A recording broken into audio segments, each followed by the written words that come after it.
जय हिंद दोस्तों। स्वागत है आप सभी का आपके अपने चैनल सिलेक्शन मेंटर पे। जैसा कि आप सभी जान रहे हैं कि इलाहाबाद हाई कोर्ट के परीक्षा जो है वह शुरू होने वाली है 10 दिसंबर से।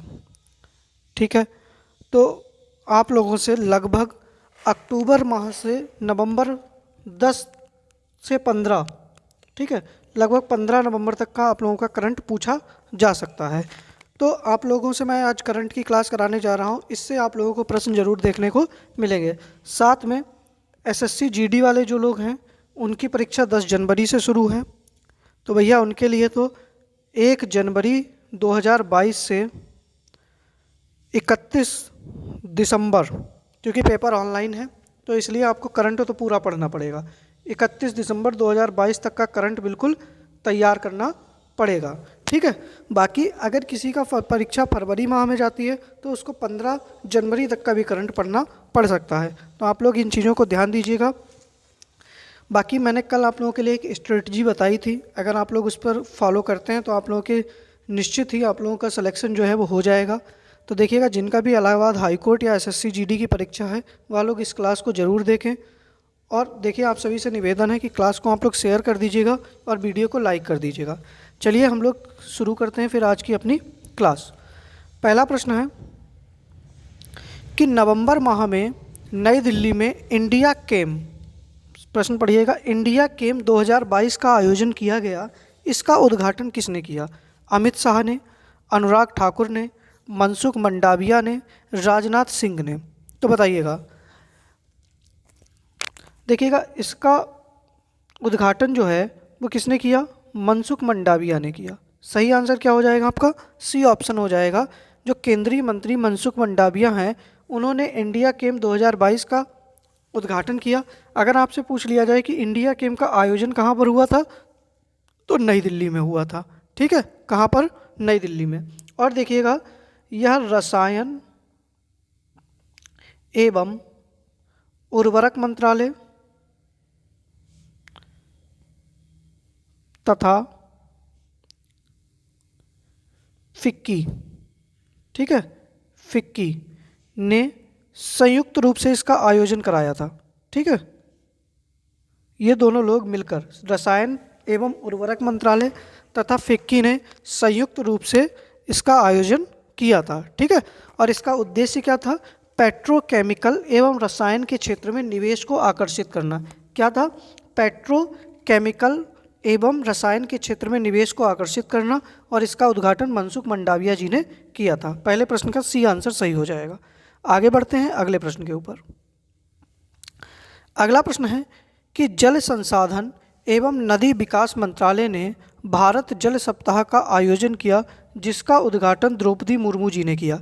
ठीक है, अब भाई राष्ट्रपति ने उद्घाटन किया है तो इसका मतलब यह परीक्षा की दृष्टि से महत्वपूर्ण है। तो बताइएगा कि भारत जल सप्ताह का आयोजन कहाँ पर हुआ? नई दिल्ली, अहमदाबाद, भोपाल, ग्रेटर नोएडा।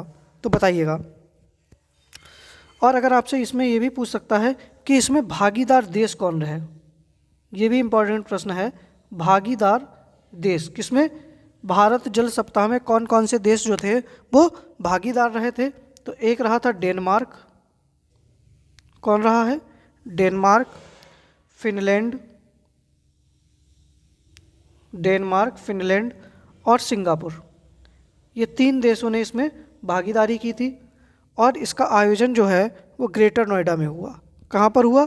ग्रेटर नोएडा में 1 से 5 नवंबर तक इसका आयोजन किया गया। ठीक है, उद्घाटन किसने किया? द्रौपदी मुर्मू जी ने। भागीदार देश कौन रहे? डेनमार्क, फिनलैंड और सिंगापुर। ठीक है, चलिए आगे बढ़ते हैं अगले प्रश्न के ऊपर। अगला प्रश्न है कि प्रधानमंत्री नरेंद्र मोदी ने जापानी तकनीक पर आधारित मियावाकी वन, कौन सा? मियावाकी वन का उद्घाटन कहाँ किया? गुजरात, नई दिल्ली, हिमाचल प्रदेश, मध्य प्रदेश। तो बताइएगा कहाँ पर किया। और इसके साथ में ही इन्होंने भारत के यहीं पर, ठीक है, भारत के सबसे बड़े, इसी के साथ में इन्होंने क्या किया? भारत के सबसे बड़े भूल भुलैया का भी उद्घाटन किया। भारत के सबसे बड़े भूल भुलैया का भी उद्घाटन किया किसने? मोदी जी ने। तो देखिएगा, आपसे कोई भी प्रश्न आ जाए तो आप लोग ध्यान दीजिएगा। तो ये कहाँ पर किया? गुजरात में। और गुजरात में कहाँ पर? तो गुजरात के एकता नगर में। कहाँ पर? गुजरात के एकता नगर में। एकता नगर का पहला पुराना नाम क्या था? केवड़िया। क्या था? केवड़िया। ठीक है। और यहीं पर इन्होंने क्या किया? भारत के सबसे बड़े भूल भुलैया का भी उद्घाटन किया। तो कहाँ पर? गुजरात के एकता नगर में मोदी जी ने इसका उद्घाटन किया। मियावाकी वन और भारत का सबसे बड़ा भूल भुलैया। ठीक है। तो सही आंसर ए ऑप्शन सही हो जाएगा। आगे बढ़ते हैं अगले प्रश्न के ऊपर। अगला प्रश्न है कि प्रधानमंत्री जी द्वारा मानगढ़ धाम को राष्ट्रीय स्मारक घोषित किया गया। ठीक है। और यह धाम क्यों प्रसिद्ध है? क्यों इसको राष्ट्रीय स्मारक घोषित किया गया? क्योंकि ब्रिटिश सेना द्वारा लगभग 1500 आदिवासियों को यहाँ पर मारा गया था। यह उनका स्मारक है। और यह धाम किस राज्य में स्थित है? बताइएगा। मानगढ़ धाम जो है वो किस राज्य में स्थित है? उत्तर प्रदेश, राजस्थान, गुजरात, पंजाब। तो सही आंसर क्या हो जाएगा? यह राजस्थान में स्थित है। कहाँ पर? राजस्थान के बांसवाड़ा में। कहाँ पर? राजस्थान के बांसवाड़ा में मानगढ़ धाम जो है वह स्थित है। ठीक है। चलिए अगले प्रश्न पे बढ़ते हैं। पांचवें प्रश्न के ऊपर आते हैं। पांचवा प्रश्न है कि नागरिक संपर्क और संचार कार्यक्रम किस सरकार ने शुरू किया? मेघालय, मिजोरम, असम, त्रिपुरा। देखिएगा, इस कार्यक्रम का उद्देश्य क्या है? आप लोग तब तक आंसर करिएगा, मैं आप लोगों को उद्देश्य बताता हूँ। इस कार्यक्रम का उद्देश्य है सरकार की सभी योजनाओं को, ठीक है, ज़मीनी स्तर पर लोगों के पास पहुँचाना। ठीक है। ज़मीनी स्तर पर जनता के पास पहुँचाना सरकार की सभी योजनाओं को। ठीक है। और अधिक से अधिक लोगों को लाभ प्राप्त कराना। और इसको किसने शुरू किया है? तो मेघालय सरकार के द्वारा। किसके द्वारा शुरू किया गया है? पांचवें प्रश्न का ए आंसर सही हो जाएगा। मेघालय सरकार के द्वारा नागरिक संपर्क और संचार कार्यक्रम की शुरुआत की गई है। ठीक है। चलिए आगे बढ़ते हैं अगले प्रश्न के ऊपर। अगला प्रश्न है कि केंद्रीय सामाजिक न्याय एवं अधिकारिता मंत्रालय द्वारा कहाँ पर शिल्प समागम 2022 का आयोजन किया गया? बताइएगा। हरियाणा, हिमाचल प्रदेश, राजस्थान, नई दिल्ली। देखिएगा, इसमें क्या था कि इसमें जो लोग थे उनको अपने हस्तशिल्प को प्रदर्शित करने तथा उनको उनका बेचने का अवसर प्रदान किया गया। और यह कहाँ पर शुरू हुआ? तो यह नई दिल्ली में शुरू हुआ। कहाँ पर? नई दिल्ली में शुरू हुआ। तो डी ऑप्शन आप लोगों का बिल्कुल सही हो जाएगा। छठे प्रश्न का जो है डी आंसर सही हो जाएगा। चलिए आगे बढ़ते हैं अगले प्रश्न के ऊपर। सातवां प्रश्न है कि निवेशक दीदी पहल, ठीक है, कौन सी निवेशक दीदी पहल इंडिया पोस्ट पेमेंट बैंक द्वारा कहाँ पर शुरू की गई? अब आपसे ये भी पूछ सकता था कि निवेशक दीदी पहल किसके द्वारा शुरू की गई? तो इंडिया पोस्ट पेमेंट बैंक के द्वारा। और कहाँ पर शुरू की गई? तेलंगाना, जम्मू कश्मीर, असम या केरल। तो बताइएगा कहाँ पर शुरू की गई है और इसका उद्देश्य क्या है? तो इसका उद्देश्य है वित्तीय साक्षरता को बढ़ाने के लिए महिलाओं द्वारा महिलाओं के लिए शुरू किया गया है। ठीक है। वित्तीय साक्षरता को बढ़ाने के लिए महिलाओं द्वारा महिलाओं के लिए शुरू किया गया है। और यह कहाँ पर शुरू किया गया है? तो जम्मू कश्मीर में। कहाँ पर? जम्मू कश्मीर में इंडिया पोस्ट पेमेंट बैंक के द्वारा निवेशक दीदी पहल की शुरुआत की गई है। ठीक है। तो सही आंसर क्या हो जाएगा?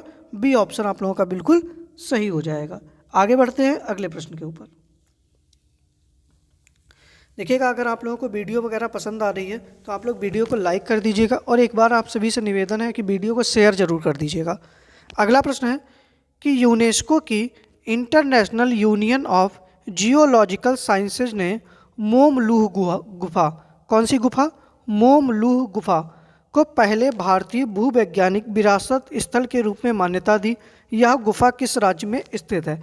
आपसे डायरेक्ट प्रश्न आ सकता है कि मोमलूह गुफा किस राज्य में स्थित है? मेघालय, मध्य प्रदेश, असम, मणिपुर। तो बताइएगा। यूनेस्को के द्वारा इसको पहले भारतीय भूवैज्ञानिक विरासत स्थल के रूप में मान्यता दी गई है। तो यह आप लोगों के लिए महत्वपूर्ण है। तो बताइएगा सही आंसर आप लोगों का आठवें प्रश्न का क्या हो जाएगा? तो सही आंसर हो जाएगा आपका मेघालय। ठीक है। तो मोमलूह गुफा कहाँ पर है? मेघालय राज्य में स्थित है। और मेघालय राज्य में भी कहाँ, तो जो इसकी खासी पहाड़ी है, ठीक है, कौन सी, खासी पहाड़ी के में, ठीक है, खासी पहाड़ी में मोमलूह गुफा स्थित है। आगे बढ़ते हैं अगले प्रश्न के ऊपर। अगला प्रश्न है कि पांडुलिपियों के संरक्षण के लिए विश्व का सबसे बड़ा पांडुलिपि ग्रंथालय बनाया जा रहा है। उत्तर प्रदेश, उड़ीसा, हरियाणा, गुजरात। तो कहाँ बनाया जा रहा है, गुजरात के अंदर। डी ऑप्शन सही हो जाएगा, नवे प्रश्न का डी आंसर सही हो जाएगा कि पांडुलिपियों के संरक्षण के लिए विश्व का सबसे बड़ा पांडुलिपि ग्रंथालय जो है वो गुजरात में बनाया जा रहा है। ठीक है, चलिए आगे बढ़ते हैं अगले प्रश्न के ऊपर। अगला प्रश्न है कि भारत के प्रथम माइग्रेशन मॉनिटरिंग सिस्टम का उद्घाटन कहाँ किया गया। लखनऊ, ग्रेटर नोएडा, मुंबई, नई दिल्ली। तो देखिएगा इसका उद्देश्य क्या है कि जो प्रवासी लाभार्थी होते हैं, ठीक है, जो प्रवासी लोग होते हैं उनको ट्रैक करना, ठीक है, उनको ट्रैक करके उनको लाभ पहुंचाना, ठीक है, उनको ट्रैक करके उनको लाभ पहुंचाना। और यह कहाँ शुरू किया गया है, तो मुंबई में, मुंबई सरकार के द्वारा इसको शुरू किया गया है। तो 10वें प्रश्न का सी आंसर आप लोगों का बिल्कुल सही हो जाएगा कि भारत का पहला माइग्रेशन मॉनिटरिंग सिस्टम जो है वह मुंबई में शुरू किया गया है। ठीक है, तो 10वें प्रश्न का सी आंसर आप लोगों का बिल्कुल सही हो जाएगा। आगे बढ़ते हैं अगले प्रश्न के ऊपर।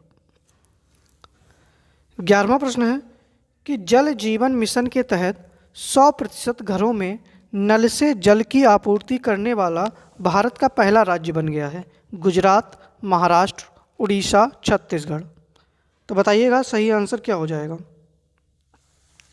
जल जीवन मिशन के तहत 100% घरों में नल से जल की आपूर्ति करने वाला भारत का पहला राज्य कौन सा बन गया है, गुजरात। कौन सा राज्य बना है, गुजरात वाला राज्य बना है। तो सही आंसर आप लोगों का क्या हो जाएगा, ए ऑप्शन सही हो जाएगा। ठीक है, देखो ये बताइएगा तराई हाथी रिजर्व कहाँ पर है। तराई हाथी रिजर्व ये कहाँ पर है, तो यह उत्तर प्रदेश में है। इसको आप लोग थोड़ा याद रखिएगा क्योंकि यह यूपी का दूसरा हाथी रिजर्व बनाया जा रहा है। तो सही आंसर हो जाएगा उत्तर प्रदेश। ठीक है, 11वें प्रश्न का गुजरात आंसर सही है। आगे बढ़ते हैं अगले प्रश्न के ऊपर। अगला प्रश्न है कि केंद्रीय ग्रामीण विकास मंत्रालय के द्वारा कहाँ पर सरस फूड फेस्टिवल 2022 का आयोजन किया गया। गुजरात, उत्तर प्रदेश, नई दिल्ली, हिमाचल प्रदेश। तो बताइएगा सही आंसर आप लोगों का क्या होना चाहिए। देखिएगा इस जो फेस्टिवल था इसमें क्या हुआ कि जो स्वयं सहायता समूह की महिला थी, ठीक है, जो स्वयं सहायता समूह की महिला उद्यमी थी उन्होंने भाग लिया और अपने व्यंजन प्रस्तुत किए। ठीक है, और यह कहाँ पर शुरू किया गया, तो यह नई दिल्ली में शुरू किया गया। कहाँ पर, नई दिल्ली के अंदर इसको शुरू किया गया। तो 92वें प्रश्न का सी आंसर आप लोगों का बिल्कुल सही हो जाएगा। ठीक है, चलिए अगर आपसे यही पूछ लेता कि सरस फूड फेस्टिवल 2022 किस मंत्रालय ने शुरू किया, तो केंद्रीय ग्रामीण विकास मंत्रालय के द्वारा शुरू किया गया। ठीक है, चलिए आगे बढ़ते हैं अगले प्रश्न के ऊपर। 13वां प्रश्न है कि 5 दिवसीय अंतर्राष्ट्रीय संगीत नृत्य समारोह उद्यम उत्सव 2022 का आयोजन कहाँ किया गया। भोपाल, ग्वालियर, वाराणसी, बेंगलुरु। तो बताइएगा और देखिएगा इस कार्यक्रम जो समारोह था इसका उद्घाटन किसने किया। तो इसका उद्घाटन किया ताइवान के राजदूत हैं। कौन है, ताइवान के राजदूत। नाम क्या था, ये लिख लीजिएगा आप लोग, बोशुन गैर। ठीक है, अगर आपसे ये प्रश्न पूछ लिया जाए कि अंतर्राष्ट्रीय संगीत नृत्य समारोह का उद्घाटन किसने किया, तो ताइवान के राजदूत बोशुन गैर ने किया। और इसका आयोजन कहाँ पर हुआ, तो मध्य प्रदेश के ग्वालियर में। कहाँ पर, मध्य प्रदेश के ग्वालियर में इसका आयोजन किया गया। तो सही आंसर आप लोगों का क्या हो जाएगा, बी ऑप्शन आप लोगों का बिल्कुल सही हो जाएगा। ठीक है, चलिए अगले प्रश्न पर बढ़ते हैं। अगला प्रश्न है कि दुर्गावती टाइगर रिजर्व जो है वो कहाँ स्थित है।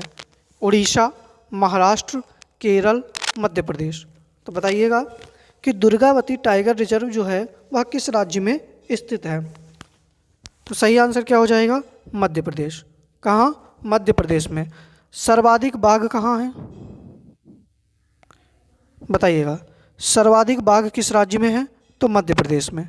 सर्वाधिक आदिवासी, ठीक है, मतलब सर्वाधिक आदिवासी कह दो या सर्वाधिक यष्टि जनसंख्या, तो कहाँ पर है? मध्य प्रदेश में। ठीक है, इसको भी आप लोग याद रखिएगा।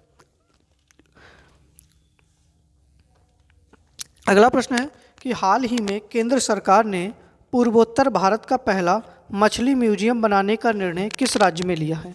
असम, त्रिपुरा, अरुणाचल प्रदेश, नागालैंड। देखिएगा, पूर्वोत्तर भारत का पहला फिश म्यूजियम जो है वह बनाया जाएगा और यह जो संग्रहालय है, ठीक है, म्यूजियम जो है, यह किसके द्वारा बनाया जाएगा? तो केंद्रीय मत्स्य पालन जो मंत्रालय है, ठीक है, इसके द्वारा यह बनाया जाएगा। और कहाँ पर? अरुणाचल प्रदेश में। कहाँ पर? अरुणाचल प्रदेश राज्य में यह बनाया जाएगा। ठीक है, तो सही आंसर क्या हो जाएगा? सी ऑप्शन आप लोगों का बिल्कुल सही हो जाएगा। आगे बढ़ते हैं अगले प्रश्न के ऊपर। अगला प्रश्न है कि प्रधानमंत्री नरेंद्र मोदी जी ने कहाँ पर मिशन स्कूल ऑफ एक्सीलेंस की शुरुआत की? अहमदाबाद, गांधीनगर, एकता नगर, सूरत। तो देखिएगा, इसका उद्देश्य क्या है? स्मार्ट टीचिंग, ठीक है, तब तक आप लोग आंसर बताइएगा। स्मार्ट टीचिंग तथा 5G internet service, internet service classroom, ठीक है, के जरिए शिक्षा व्यवस्था को और बेहतर बनाना। और यह कहाँ पर शुरू किया गया? तो गुजरात के गांधीनगर में। कहाँ पर? गुजरात के गांधीनगर में मिशन स्कूल ऑफ एक्सीलेंस की शुरुआत की गई। ठीक है, तो 16वें प्रश्न का बी आंसर आप लोगों का बिल्कुल सही हो जाएगा। ठीक है, चलिए आगे बढ़ते हैं अगले प्रश्न के ऊपर। 17वां प्रश्न है कि हाल ही में कहाँ पर जलवायु परिवर्तन पर अंतर्राष्ट्रीय सम्मेलन का आयोजन किया गया? जम्मू कश्मीर, हिमाचल प्रदेश, नई दिल्ली, गुजरात।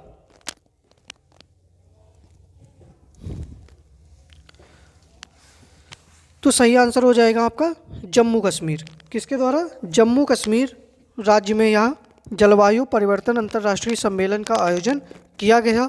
और इसका सम्मेलन जो है, इसका आयोजन महिला रिसर्च फाउंडेशन, ठीक है, महिला रिसर्च फाउंडेशन तथा शेर-ए-कश्मीर, ठीक है, कृषि विश्वविद्यालय जो है, इन दोनों ने मिलकर इसका आयोजन किया। सही आंसर हो जाएगा ए ऑप्शन आप लोगों का। ठीक है, चलिए 18वां प्रश्न है कि हाल ही में भगवान शिव की दुनिया की सबसे ऊंची प्रतिमा का अनावरण कहाँ किया गया? तेलंगाना, तमिलनाडु, कर्नाटक, राजस्थान। तो बताइएगा सही आंसर क्या हो जाएगा? देखिएगा, इसकी ऊंचाई जो है, अगर आपसे ऊंचाई पूछ ली जाए तो 369 फीट, कितनी है? 369 फीट है। और जो कितना 20 किलोमीटर की दूरी तक दिखाई देती है। ठीक है, कितनी? 20 किलोमीटर की दूरी तक दिखती है। और यह कहाँ पर शुरू की गई है? इसका अनावरण कहाँ हुआ है? तो राजस्थान के नाथद्वारा में। कहाँ पर? राजस्थान के नाथद्वारा में भगवान शिव की दुनिया की सबसे ऊंची प्रतिमा का अनावरण किया गया है। सही आंसर क्या हो जाएगा? डी ऑप्शन आपका सही हो जाएगा। अगला प्रश्न है कि हाल ही में राष्ट्रपति ने राज्यसभा के लिए निम्न में से किस सदस्य को मनोनीत नहीं किया है? अभी हाल ही में अक्टूबर माह में 4 सदस्यों को राज्यसभा के लिए नामित किया गया। ठीक है, कितने सदस्यों को? 4 सदस्यों को मनोनीत किया गया। ठीक है, मनोनीत कौन से सदस्य होते हैं? जैसे कि कोई कला क्षेत्र का है, कोई संगीत का है, मतलब कोई समाज क्षेत्र का है। तो इस तरीके के लोग जो होते हैं वो राज्यसभा में मनोनीत किए जाते हैं। तो किसको किसको किया गया है? देखिएगा, पीटी ऊषा को किया गया है, या खेल से संबंधित हैं। किससे? खेल से संबंधित। इलैया राजा को भी किया गया है, या संगीत से संबंधित है। ठीक है, एमसी मैरी कॉम को नहीं किया गया है। वीरेंद्र हेगड़े, इनको भी किया गया है, या सामाजिक कार्य से संबंधित हैं। किससे?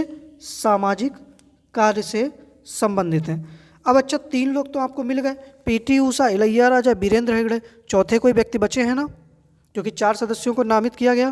तो चौथे सदस्य हैं के बी विजयेंद्र प्रसाद। के बी विजयेंद्र प्रसाद। और यह क्या कौन है, तो यह फिल्म निर्देशक हैं। कौन है, फिल्म निर्देशक है। तो आप लोग इसको भी ध्यान रखिएगा, 4 के चारों नाम आप लोगों के लिए इंपॉर्टेंट हैं, क्योंकि राज्यसभा में अभी नामित किए गए हैं, मनोनीत किए गए हैं। तो आप लोग चारों लिख लीजिएगा, ठीक है। तो सही आंसर आप लोगों का सी ऑप्शन सही हो जाएगा, इनको मनोनीत नहीं किया गया है। चलिए आगे बढ़ते हैं अगले प्रश्न के ऊपर। अगला प्रश्न है कि हाल ही में प्रधानमंत्री आवास योजना शहरी के तहत सर्वश्रेष्ठ प्रदर्शन करने वाला राज्य में प्रथम स्थान पर कौन रहा। मतलब सर्वश्रेष्ठ आप प्रधानमंत्री आवास योजना के तहत शीर्ष स्थान किस राज्य ने प्राप्त किया, उत्तर प्रदेश ने। किसने, उत्तर प्रदेश राज्य को शीर्ष स्थान प्राप्त हुआ। तो सही आंसर क्या हो जाएगा, ए ऑप्शन आपका सही हो जाएगा। अगला प्रश्न है कि हाल ही में नेताजी सुभाष चंद्र बोस की 125वीं जयंती के अवसर पर कहाँ पर मैं भी सुभाष अभियान की शुरुआत हुई। बताइएगा, नई दिल्ली, लखनऊ, कटक, लेह। तो बताइएगा सही आंसर क्या हो जाएगा। पराक्रम दिवस कब मनाते हैं, बताइएगा तब तक। पराक्रम दिवस 23 जनवरी को। कब मनाते हैं, 23 जनवरी को। और यह कहाँ पर, मैं भी सुभाष अभियान कहाँ पर शुरू किया गया, लेह में। लेह कहाँ पर है, लद्दाख में, ठीक है। तो सही आंसर क्या हो जाएगा आपका, डी ऑप्शन आप लोगों का बिल्कुल सही हो जाएगा। लेह लद्दाख में नेताजी सुभाष चंद्र बोस की 125वीं जयंती के अवसर पर कौन सा अभियान शुरू किया गया, मैं भी सुभाष अभियान, पराक्रम दिवस 23 जनवरी को, ठीक है। चलिए आगे बढ़ते हैं अगले प्रश्न के ऊपर। अगला प्रश्न है, कुछ पुस्तकें हैं जो कि अक्टूबर माह में लिखी गई हैं, ठीक है। कुछ महत्वपूर्ण पुस्तकें जो अक्टूबर माह में लिखी गई हैं, उनके लेखक आप लोगों को बताने हैं। अगर नहीं पता है तो आप लोग लिख लीजिएगा। पहला है Delhi university celebrating 100 glorious year, ठीक है। Delhi university celebrating 100 glorious years, ये पुस्तक जो है वह हरदीप सिंह पुरी ने लिखी है। किसने लिखी है, हरदीप सिंह पुरी, ठीक है। यह भारत सरकार के एक मंत्री हैं, इसलिए यह पुस्तक जो है आप लोगों के लिए महत्वपूर्ण है।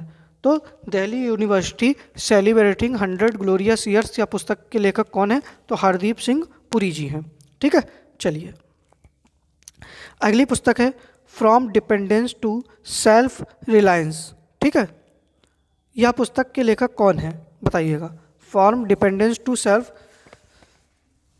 बताइएगा जल्दी से।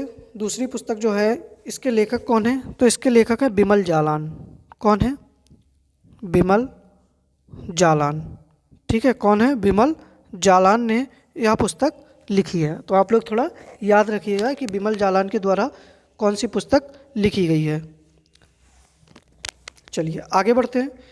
यहीं पर आप लोग एक और लिख लीजिएगा, बिमल जालान की एक और अभी पुस्तक थी, थोड़े दिन पहले ही इन्होंने लिखी थी, द इंडिया स्टोरी। कौन सी थी, द इंडिया स्टोरी। यहाँ से हटा के मैं यहाँ लिखे दे रहा हूँ, ठीक है। द इंडिया स्टोरी, ठीक है। द इंडिया स्टोरी पुस्तक के भी लेखक कौन थे, तो बिमल जालान थे, ठीक है। आप लोग इसको देख लीजिएगा, द इंडिया स्टोरी पुस्तक के लेखक कौन है, बिमल जालान। चलिए आगे बढ़ते हैं। अगली पुस्तक है अंबेडकर अ लाइफ। तो इस पुस्तक के लेखक कौन है, मैंने अभी उस दिन भी बताया था। तो इस पुस्तक के लेखक हैं शशि थरूर जी। कौन है, शशि थरूर। यह कांग्रेस के नेता हैं और यह कई सारी पुस्तकें लिखते रहते हैं, ठीक है। इनकी पुस्तकें जो हैं बड़ी अच्छी होती हैं और काफ़ी ये अच्छी बुक्स लिखते हैं। अगली पुस्तक है द लास्ट हीरोज। बताइएगा इस पुस्तक के लेखक कौन है, द लास्ट हीरोज। तो इस पुस्तक के लेखक हैं पी साईनाथ। कौन है, पी साईनाथ, ठीक है। पी साईनाथ जो हैं वह द लास्ट हीरोज पुस्तक के लेखक हैं, ठीक है। चलिए ये 4 पुस्तकें 5 पुस्तकें थी जो मैंने आपको बताई। उम्मीद कर रहे हैं कि आप लोगों को क्लास पसंद आई होगी। अगर आपको इस क्लास की PDF चाहिए तो हमारे टेलीग्राम चैनल सिलेक्शन मेंटर